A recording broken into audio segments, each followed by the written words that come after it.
Hello friends ਤੇ ਪਿਆਰੇ ਵਿਦਿਆਰਥੀਓ, ਜਿਵੇਂ ਤੁਹਾਨੂੰ ਪਤਾ ਹੀ ਹੈ ਅਸੀਂ ਪੋਲੀਟੀਕਲ ਸਾਇੰਸ ਵਿਸ਼ੇ ਤੇ ਗੱਲ ਕਰ ਰਹੇ ਸੀ।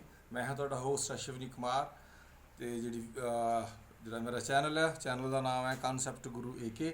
ਤੇ ਅੱਜ ਆਪਾਂ ਪੋਲੀਟੀਕਲ ਸਾਇੰਸ ਕੀ ਹੈ, ਆਧੁਨਿਕ ਦ੍ਰਿਸ਼ਟੀਕੋਣ ਦੀ ਆਪਾਂ ਗੱਲ ਕਰਾਂਗੇ। Modern view of political science, ਇਹਦੇ ਬਾਰੇ ਆਪਾਂ ਗੱਲ ਕਰਾਂਗੇ। ਸਭ ਤੋਂ ਪਹਿਲੇ ਆਪਾਂ ਗੱਲ ਕਰਾਂਗੇ ਰਾਜਨੀਤੀ ਸ਼ਾਸਤਰ ਦੇ ਆਧੁਨਿਕ ਦ੍ਰਿਸ਼ਟੀਕੋਣ ਦੀਆਂ ਪਹਿਲੇ ਪਰਿਭਾਸ਼ਾਵਾਂ। ਸੋ ਪਿਆਰੇ ਵਿਦਿਆਰਥੀਓ, ਪਰੰਪਰਾਵਾਦੀ ਤੇ ਆਧੁਨਿਕ ਵਿਦਵਾਨਾਂ ਵਿੱਚ ਬਹੁਤ ਜ਼ਿਆਦਾ ਅੰਤਰ ਹੈ। ਪਰੰਪਰਾਵਾਦੀ ਵਿਦਵਾਨ ਰਾਜ ਤੇ ਸਰਕਾਰ ਨੂੰ ਰਾਜਨੀਤੀ ਸ਼ਾਸਤਰ ਦਾ ਕੇਂਦਰੀ ਬਿੰਦੂ ਮੰਨਦੇ ਸੀ, ਪਰ ਆਧੁਨਿਕ ਵਿਦਵਾਨ ਜਿਹੜੇ ਨੇ ਉਹਨਾਂ ਦੇ ਵਿਚਾਰਧਾਰਾ ਬਹੁਤ ਅੰਤਰ ਹੈ। ਆਧੁਨਿਕ ਵਿਦਵਾਨਾਂ ਵਿੱਚ ਡੇਵਿਡ ਈਸਟਨ ਸਭ ਤੋਂ ਮੇਜਰ ਵਿਦਵਾਨ ਹੈ। ਉਹਦੇ ਅਨੁਸਾਰ ਰਾਜਨੀਤੀ ਸ਼ਾਸਤਰ ਕਦਰਾਂ ਕੀਮਤਾਂ ਦੀ ਸੱਤਾਵਾਦੀ ਵਿਵਸਥਾ ਦਾ ਅਧਿਐਨ ਕਰਦੀ ਹੈ, ਕਿਉਂਕਿ ਇਹ ਸ਼ਕਤੀ ਦੀ ਵੰਡ ਅਤੇ ਵਰਤੋਂ ਦੁਆਰਾ ਪ੍ਰਭਾਵਿਤ ਹੁੰਦੀ ਹੈ। ਦੂਜਾ, ਰਾਬਰਟ ਏ ਡਾਹਲ ਦੇ ਅਨੁਸਾਰ ਰਾਜਨੀਤੀ ਸ਼ਾਸਤਰ ਦਾ ਸੰਬੰਧ ਸ਼ਕਤੀ, ਸ਼ਾਸਨ ਜਾਂ ਸੱਤਾ ਨਾਲ ਹੁੰਦਾ ਹੈ। ਸੋ ਵਿਦਿਆਰਥੀਓ, ਆਧੁਨਿਕ ਦ੍ਰਿਸ਼ਟੀਕੋਣ ਅਨੁਸਾਰ ਰਾਜਨੀਤੀ ਸ਼ਾਸਤਰ ਜਿਹੜਾ ਉਹ ਸ਼ਕਤੀ ਦਾ ਅਧਿਐਨ ਹੈ, ਪ੍ਰਭਾਵ ਦਾ ਅਧਿਐਨ ਹੈ, ਨੀਤੀ ਨਿਰਮਾਣ ਪ੍ਰਕਿਰਿਆ ਦਾ ਅਧਿਐਨ ਹੈ। ਸੋ ਇਹਨਾਂ ਦਾ ਵਿਸ਼ਾ ਵਸਤੂ ਕੀ ਹੈ, ਆਪਾਂ ਡਿਸਕਸ ਕਰਦੇ ਹਾਂ ਇੱਕ ਇੱਕ ਪੁਆਇੰਟ ਵੀ ਆਧੁਨਿਕ ਵਿਦਵਾਨਾਂ ਅਨੁਸਾਰ ਰਾਜਨੀਤੀ ਸ਼ਾਸਤਰ ਦਾ ਵਿਸ਼ਾ ਵਸਤੂ ਜਾਂ ਸਕੋਪ ਆਫ ਪੋਲੀਟੀਕਲ ਸਾਇੰਸ ਕੀ ਹੈ। ਆਓ ਡਿਸਕਸ ਕਰਦੇ ਹਾਂ। ਸਭ ਤੋਂ ਪਹਿਲੇ ਸ਼ਕਤੀ ਦਾ ਅਧਿਐਨ। ਸੋ ਰਾਜਨੀਤੀ ਸ਼ਾਸਤਰ ਵਿੱਚ ਸ਼ਕਤੀ ਜਿਹੜੀ ਹੈ ਉਹ ਕੇਂਦਰੀ ਬਿੰਦੂ ਹੈ।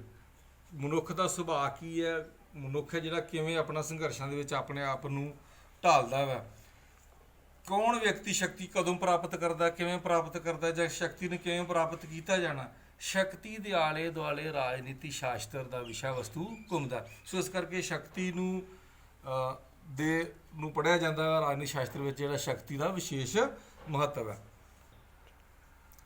ਪ੍ਰਭਾਵ ਦਾ ਅਧਿਐਨ ਦੂਜਾ ਹੈਗਾ ਪ੍ਰਭਾਵ ਦਾ ਅਧਿਐਨ। ਪ੍ਰਭਾਵ ਉਹ ਚੀਜ਼ ਹੈ ਵੀ ਜਿਹੜਾ ਵਿਅਕਤੀ ਕੋਲੋਂ ਉਹ ਕੰਮ ਕਰਵਾ ਲੈਣਾ ਜਿਹੜਾ ਉਹਨੇ ਸ਼ਕਤੀ ਦੇ ਦਬਾਅ ਕਰਕੇ, ਡਰ ਕਰਕੇ ਨਹੀਂ ਸੀ ਕਰਨਾ। ਸੋ ਪ੍ਰਭਾਵ ਦਾ ਅਧਿਐਨ ਵੀ, ਪ੍ਰਭਾਵ ਦੀ ਸਟੱਡੀ ਵੀ ਪੋਲੀਟੀਕਲ ਸਾਇੰਸ ਵਿੱਚ ਕੀਤੀ ਜਾਂਦੀ ਹੈ ਆਧੁਨਿਕ ਵਿਦਵਾਨਾਂ ਅਨੁਸਾਰ। ਸੋ ਪ੍ਰਭਾਵ ਹੈ ਜਿਹੜਾ ਕਿਸੇ ਵਿਅਕਤੀ ਨੂੰ ਬਗੈਰ ਇੱਛਾ ਠੋਸਿਆਂ ਉਹਨੂੰ ਇਸ ਢੰਗ ਨਾਲ ਮਨਾ ਲੈਣਾ, ਸਹਿਮਤ ਕਰਵਾ ਲੈਣਾ ਆਪਣੇ ਨਾਲ, ਇਹਨੂੰ ਪ੍ਰਭਾਵ ਕਿਹਾ ਜਾਂਦਾ। ਸੋ ਪ੍ਰਭਾਵ ਦਾ ਅਧਿਐਨ ਵੀ ਆਧੁਨਿਕ ਦ੍ਰਿਸ਼ਟੀਕੋਣ ਅਨੁਸਾਰ ਇਹਦੇ ਬਾਰੇ ਵੀ ਪੜ੍ਹਿਆ ਜਾਂਦਾ। ਥਰਡ ਪੁਆਇੰਟ ਹੈਗਾ ਨੀਤੀ ਨਿਰਮਾਣ ਪ੍ਰਕਿਰਿਆ ਦਾ ਅਧਿਐਨ। ਨੀਤੀ ਨਿਰਮਾਣ, ਕਾਨੂੰਨ ਕਿਵੇਂ ਬਣਦੇ ਨੇ ਤੇ ਕਿਵੇਂ ਉਹਨਾਂ ਨੂੰ ਲਾਗੂ ਕੀਤਾ ਜਾਂਦਾ ਵਾ, ਉਹਨਾਂ ਦੀ ਪੂਰੀ ਪ੍ਰਕਿਰਿਆ ਆਧੁਨਿਕ ਦ੍ਰਿਸ਼ਟੀਕੋਣ ਅਨੁਸਾਰ ਇਹ ਵੀ ਰਾਜਨੀਤੀ ਸ਼ਾਸਤਰ ਵਿੱਚ ਪੜ੍ਹਿਆ ਜਾਂਦਾ ਹੈ ਕਿ ਨੀਤੀ ਨਿਰਮਾਣ ਕਿਵੇਂ ਤਿਆਰ ਕੀਤਾ ਜਾਂਦਾ। ਨੀਤੀ ਮਤਲਬ ਪਾਲਿਸੀ, ਪਾਲਿਸੀ ਮਤਲਬ ਇੱਕ ਰਾਜ ਦੀ ਕਾਨੂੰਨ ਪ੍ਰਣਾਲੀ, ਉਹ ਕਾਨੂੰਨ ਪ੍ਰਣਾਲੀ ਕਿਵੇਂ ਚੱਲਦੀ ਹੈ, ਉਹਦੀ ਕੀ ਪ੍ਰਕਿਰਿਆ ਵਾ, ਕੋਈ ਕਾਨੂੰਨ ਪਾਸ ਕਰਨ ਦੀ ਕੀ ਵਿਧੀ ਹੈ, ਇਹ ਸਾਰਾ ਦਾ ਸਾਰਾ ਅਧਿਐਨ ਹੈ ਜਿਹੜਾ ਰਾਜਨੀਤੀ ਸ਼ਾਸਤਰ ਵਿੱਚ ਕੀਤਾ ਜਾਂਦਾ ਵਾ। ਚਲੋ, ਹਰੇਕ ਸਮਾਜ ਵਿੱਚ ਕਈ ਤਰ੍ਹਾਂ ਦੇ ਗਰੁੱਪ ਪਾਏ ਜਾਂਦੇ ਨੇ, ਲੋਕਾਂ ਦੇ ਵੱਖ-ਵੱਖ ਭਾਸ਼ਾ, ਵਰਗ, ਸਮੂਹ, ਕਈ ਤਰ੍ਹਾਂ ਦੇ ਲੋਕ ਹੁੰਦੇ ਨੇ ਤੇ ਉਹਨਾਂ ਦੇ ਵਿੱਚ ਆਪਸੀ ਸੰਘਰਸ਼ ਤੇ ਵਿਵਾਦ ਚੱਲਦੇ ਹੀ ਰਹਿੰਦੇ ਨੇ। ਸੋ ਸਮਾਜ ਤੇ ਰਾਜ ਦੀਆਂ ਸਮੱਸਿਆਵਾਂ ਨੂੰ ਹੱਲ ਕਰਨ ਲਈ ਵੱਖ-ਵੱਖ ਸਮੂਹਾਂ ਵਿਚਕਾਰ ਆਪਸੀ ਵਿਰੋਧ ਤੇ ਮਤਭੇਦ ਜਿਹੜੇ ਹੁੰਦੇ ਨੇ, ਇਹਨਾਂ ਨੂੰ ਵੀ ਰਾਜਨੀਤੀ ਸ਼ਾਸਤਰ ਵਿੱਚ ਇਹਨਾਂ ਦੀ ਸਟੱਡੀ ਕੀਤੀ ਜਾਂਦੀ ਹੈ ਵੀ ਵਿਰੋਧ ਦਾ ਕਾਰਨ ਕੀ ਸੀ ਤੇ ਇਹ ਸੰਘਰਸ਼ ਕਿਉਂ ਹੋਇਆ। ਸੋ ਇਹ ਜਿਹੜੇ ਵਿਰੋਧ ਤੇ ਵਿਵਾਦ ਨੇ, ਇਹਨਾਂ ਦੇ ਕਾਰਨ ਨੂੰ ਜਾਣਨ ਦੀ ਕੋਸ਼ਿਸ਼ ਕੀਤੀ ਜਾਂਦੀ ਹੈ। ਸੋ ਇਸ ਕਰਕੇ ਇਹ ਵੀ ਰਾਜਨੀਤੀ ਸ਼ਾਸਤਰ ਦਾ ਇੱਕ ਅਨਿੱਖੜਵਾਂ ਅੰਗ ਬਣ ਚੁੱਕਾ। ਪੰਜਵਾਂ ਪੁਆਇੰਟ ਆਪਸੀ ਸਹਿਯੋਗ ਅਤੇ ਸਰਵਸੰਮਤੀ ਦਾ ਅਧਿਐਨ। ਜਿਵੇਂ ਸਮਾਜ ਵਿੱਚ ਵੱਖ-ਵੱਖ ਲੋਕਾਂ ਤੇ ਵਰਗਾਂ ਦੇ ਵਿੱਚ ਸੰਘਰਸ਼ ਹੁੰਦੇ ਨੇ, ਉਸੇ ਤਰ੍ਹਾਂ ਲੋਕਾਂ ਦੇ ਵਿੱਚ ਆਪਸੀ ਸਹਿਯੋਗ ਤੇ ਸਰਵਸੰਮਤੀ ਵੀ ਹੁੰਦੀ ਹੈ। ਲੋਕ ਮਿਲ ਬੈਠ ਕੇ ਗੱਲਬਾਤ ਰਾਹੀਂ, ਪ੍ਰੇਰਨਾ ਦੁਆਰਾ, ਇੱਕ ਦੂਜੇ ਦੇ ਸਹਿਯੋਗ ਨਾਲ ਲੋਕ ਫੈਸਲੇ ਕਰ ਲੈਂਦੇ ਨੇ। ਸੋ ਇਸ ਕਰਕੇ ਰਾਜਨੀਤੀ ਸ਼ਾਸਤਰ ਵਿੱਚ ਸਰਬਸੰਮਤੀ ਤੇ ਸਹਿਯੋਗ ਦਾ ਅਧਿਐਨ ਵੀ ਕੀਤਾ ਜਾਂਦਾ। ਕਿਵੇਂ ਵਿਰੋਧੀ ਗੁੱਟ ਨੇ ਜਿਹੜੇ ਇੱਕ ਦੂਜੇ ਨਾਲ ਬੈਠ ਕੇ ਤੇ ਸਰਬਸੰਮਤੀ ਕਰ ਲੈਂਦੇ ਨੇ ਤੇ ਆਪਣੇ ਜਿਹੜਾ ਸਮਾਜ ਦੇ ਵਿਕਾਸ ਨੂੰ ਲੀਹਾਂ ਤੇ ਪਾਉਂਦੇ ਨੇ। ਸੋ ਆਪਸੀ ਸਹਿਯੋਗ ਤੇ ਸਰਬਸੰਮਤੀ ਦੇ ਬਾਰੇ ਵਿੱਚ ਵੀ ਰਾਜਨੀਤੀ ਸ਼ਾਸਤਰ ਵਿੱਚ ਪੜ੍ਹਿਆ ਜਾਂਦਾ। ਸੋ ਪਿਆਰੇ ਵਿਦਿਆਰਥੀਓ, ਯੋਗ ਅਗਵਾਈ ਜਿਹੜੀ ਹੈ ਉਹ ਵੀ ਬਹੁਤ ਜ਼ਰੂਰੀ ਹੁੰਦੀ ਹੈ। ਸੋ ਆਧੁਨਿਕ ਵਿਦਵਾਨਾਂ ਅਨੁਸਾਰ ਯੋਗ ਅਗਵਾਈ ਦੀ ਸਟੱਡੀ ਵੀ ਰਾਜਨੀਤੀ ਸ਼ਾਸਤਰ ਵਿੱਚ ਕੀਤੀ ਜਾਂਦੀ ਹੈ ਵੀ ਜਿਹੜੇ ਲੀਡਰ ਨੇ, ਜਿਹੜੇ ਨੇਤਾ ਨੇ, ਉਹ ਸਮਾਜ ਨੂੰ ਸਹੀ ਅਗਵਾਈ ਦਿੰਦੇ ਨੇ। ਇਸੇ ਤਰ੍ਹਾਂ ਹੀ ਆਮ ਲੋਕਾਂ 'ਚੋਂ ਚੁਣੇ ਗਏ ਲੀਡਰ ਜਿਹੜੇ ਨੇ ਉਹ ਅਗਾਂਹ ਅੱਗੇ ਆ ਕੇ ਤੇ ਪੂਰੇ ਰਾਜ ਦਾ ਸਮਾਜ ਦਾ ਇੱਕ ਦਿਸ਼ਾ ਨਿਰਦੇਸ਼ ਕਰਦੇ ਨੇ। ਸੋ ਰਾਜਨੀਤੀ ਸ਼ਾਸਤਰ ਦੇ ਵਿੱਚ ਇਹ ਵੀ ਪੜ੍ਹਿਆ ਜਾਂਦਾ ਵੀ ਕੌਣ ਵਿਅਕਤੀ ਕਿਵੇਂ ਅਗਵਾਈ ਕਰ ਗਿਆ ਤੇ ਕਿਵੇਂ ਇੱਕ ਆਮ ਜਨਤਾ ਦਾ ਲੀਡਰ ਬਣ ਗਿਆ, ਨੇਤਾ ਬਣ ਗਿਆ। ਸੋ ਇਸ ਕਰਕੇ ਯੋਗ ਅਗਵਾਈ ਜਿਹੜੀ ਹੈ ਉਹਦੇ ਬਾਰੇ ਵੀ ਇਹਦੇ ਵਿੱਚ ਪੜ੍ਹਿਆ ਜਾਂਦਾ ਵਾ। ਠੀਕ,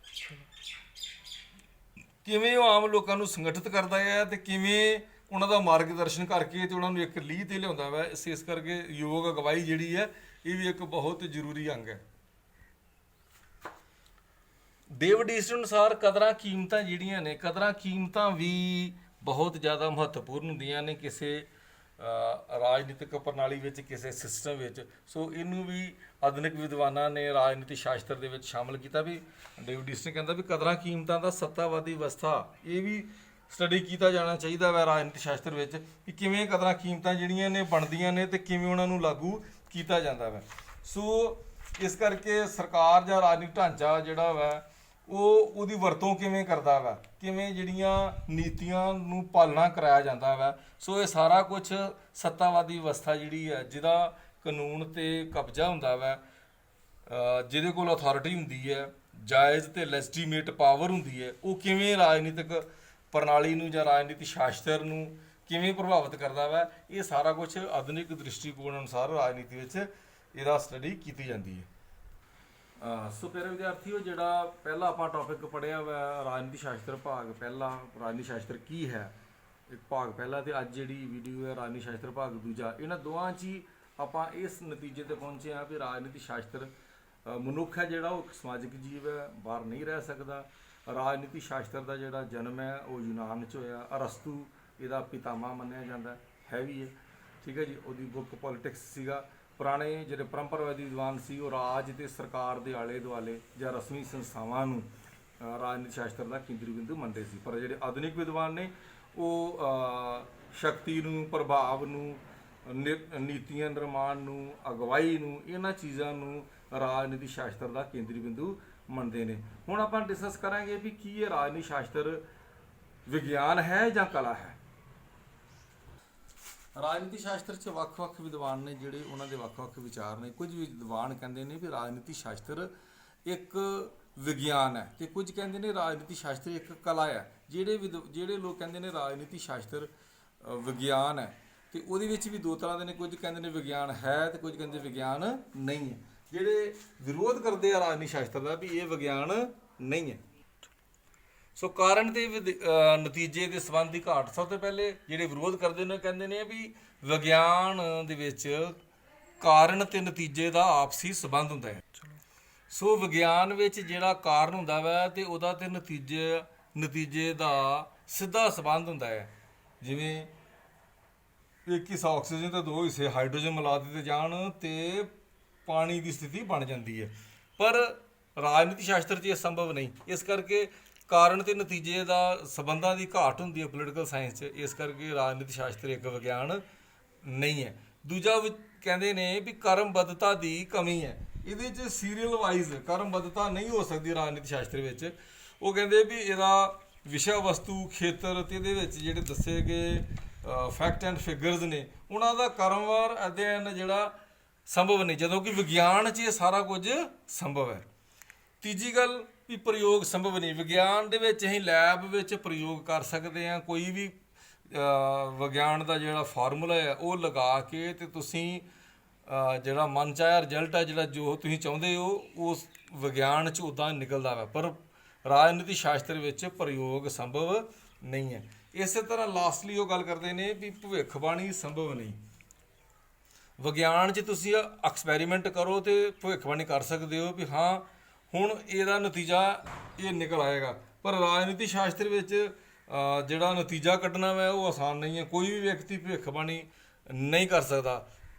ਕਿੰਨੇ ਵਾਰ TV ਚੈਨਲਸ ਦਾਅਵਾ ਕਰਦੇ ਨੇ ਵੀ ਇਹ ਸਰਕਾਰ ਆਏਗੀ, ਦੂਜੀ ਆਏਗੀ, ਤੇ ਉਹਨਾਂ ਦੇ ਬਹੁਤ ਵਾਰ ਦਾਅਵੇ ਜਿਹੜੇ ਨੇ ਉਹ ਫੇਲ ਹੋ ਜਾਂਦੇ ਨੇ। ਸੋ ਇਸ ਕਰਕੇ ਰਾਜਨੀਤੀ ਸ਼ਾਸਤਰ ਜਿਹੜਾ ਉਹ ਇੱਕ ਵਿਗਿਆਨ ਨਹੀਂ ਹੈ, ਕਿਉਂਕਿ ਇਹਦੇ ਵਿੱਚ ਭਵਿੱਖਬਾਣੀ ਸੰਭਵ ਨਹੀਂ ਹੈ।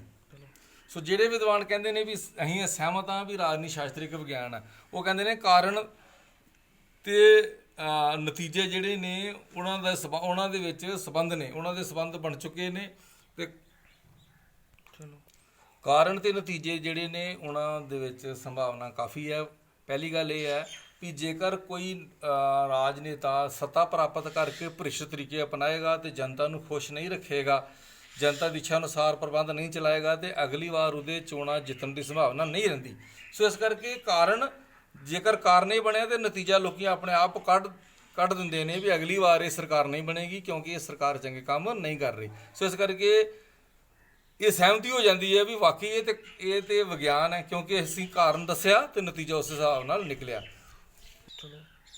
ਕਰਮਬੱਧਤਾ ਦਾ ਪਾਇਆ ਜਾਣਾ, ਕਰਮਬੱਧਤਾ ਰਾਜਨੀਤੀ ਸ਼ਾਸਤਰ ਵਿੱਚ ਵੀ ਪਾਈ ਜਾਂਦੀ ਹੈ।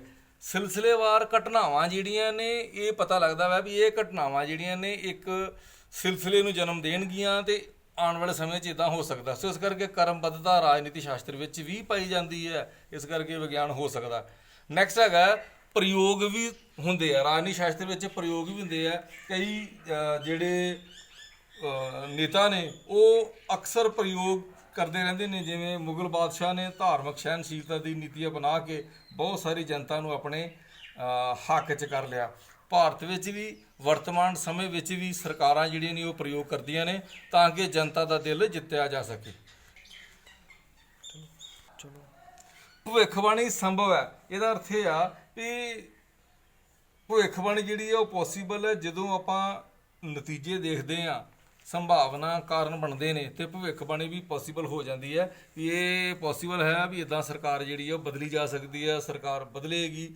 ਆਮ ਜਨਤਾ ਜਿਹੜੀ ਆ ਇਲੈਕਸ਼ਨ ਤੋਂ ਪਹਿਲਾਂ ਜਿਹੜੇ ਵਿਸ਼ਲੇਸ਼ਕ ਨੇ ਉਹ ਪਹਿਲਾਂ ਦੱਸ ਦਿੰਦੇ ਨੇ ਵੀ ਇਸ ਵਾਰ ਇਹ ਸਰਕਾਰ ਆਏਗੀ ਕਿਉਂਕਿ ਇਸ ਨੇ ਪਿਛਲੇ ਸਮੇਂ 'ਚ ਚੰਗਾ ਕੰਮ ਕੀਤਾ, ਇਸ ਕਰਕੇ ਦੁਬਾਰਾ ਸਰਕਾਰ ਇਹ ਆ ਸਕਦੀ ਹੈ, ਜਾਂ ਇਹ ਸਰਕਾਰ ਦੁਬਾਰਾ ਨਹੀਂ ਆ ਸਕਦੀ ਕਿਉਂਕਿ ਇਹਨੇ ਕੰਮ ਠੀਕ ਨਹੀਂ ਕੀਤਾ। ਸੋ ਰਾਜਨੀਤੀ ਸ਼ਾਸਤਰ ਦੇ ਵਿੱਚ ਵਿਗਿਆਨ ਹੈ ਜਾਂ ਨਹੀਂ ਹੈ, ਇਹਦੀ ਕਸ਼ਮਕਸ਼ ਲੱਗੀ ਰਹਿੰਦੀ ਵਿਦਵਾਨਾਂ 'ਚ। ਕੁਝ ਵਿਦਵਾਨਾਂ ਦਾ ਵਿਚਾਰ ਹੈ ਵੀ ਰਾਜਨੀਤੀ ਸ਼ਾਸਤਰ ਇੱਕ ਵਿਗਿਆਨ ਹੈ, ਕੁਝ ਕਹਿੰਦੇ ਨੇ ਨਹੀਂ ਇਹ ਵਿਗਿਆਨ ਨਹੀਂ ਹੈ।